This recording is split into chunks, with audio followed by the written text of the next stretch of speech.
สบายดีทุกคนเจอกันเช่นเก่าเช่นเคยที่เก่าเวลาใหม่อยู่ที่สนามโดนงามไต่เนาะอันนี้ก็พิเศษไอ้น้องทางไซสมบูรณ์ทำมาเยือนของดีไซสมบูรณ์เนาะ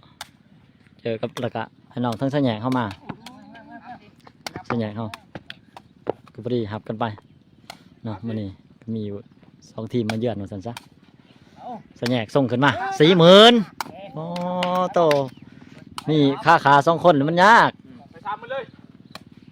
ยอดลูกนี้เอาไปกินโอ้เสียดายเอา1-0ตอนนี้4 เท่าไป3 แต้ม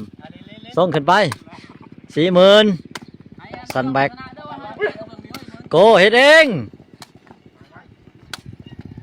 40,000สวยมาแล้ว1 เท่าเนาะ1 เท่ากันไปเลยเห็นได้โอ้ซูซีคนนี้1 เท่าแกใครมาเอ้ากินง่ายกินได้บัดนี้เฮงทว่าโอ้โธ่ของดีเส้นสมบูรณ์เนี่ยมาเยือนมันนี่ได้จะเกมเลย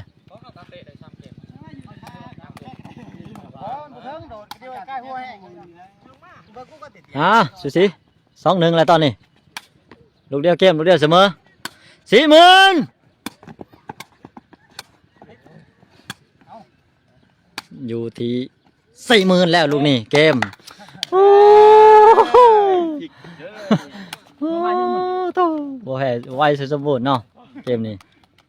ถือว่าเตะกัน2-3 เกมเลยเก็บกินกันไปกันมาหันวะ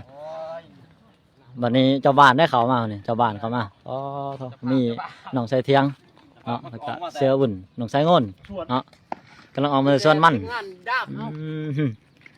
ซีอุ้ยบ่เห็นเนาะซีอุ้ยยังบ่มาอยู่ซีอุ้ยนะวันนี้สองทีม2 บ้านมาเยือนไอ้น้อง2 บ้าน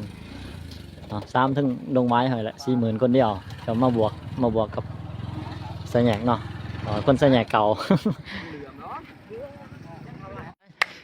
ของดีได้ส่งมาได้คัดมาได้ไหนสวยเลยใส่สมบูรณ์ลงนี่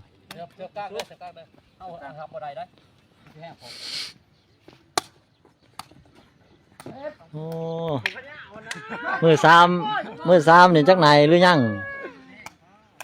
2-0เจ้าพอลูกนี่สวยลายข้างนั้นเจ้าบ้านดงนางงามข้างนี้ใส่สมบูรณ์โอ้กระเดียวนางสูงเด้อน้องซ้าย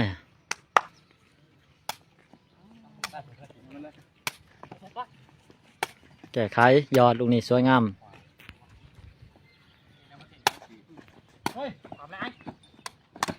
สวย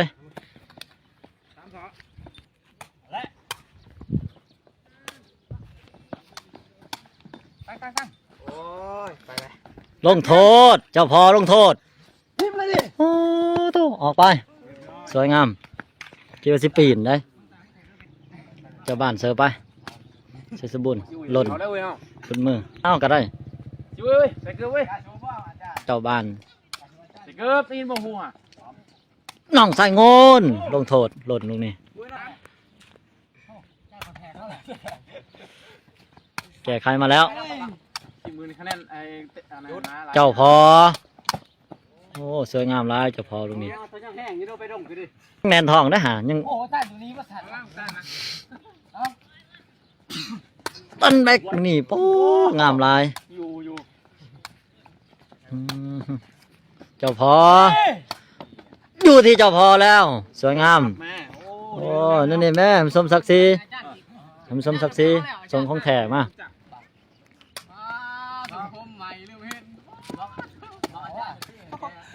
แก่มาน้องสายงนสวยออกไป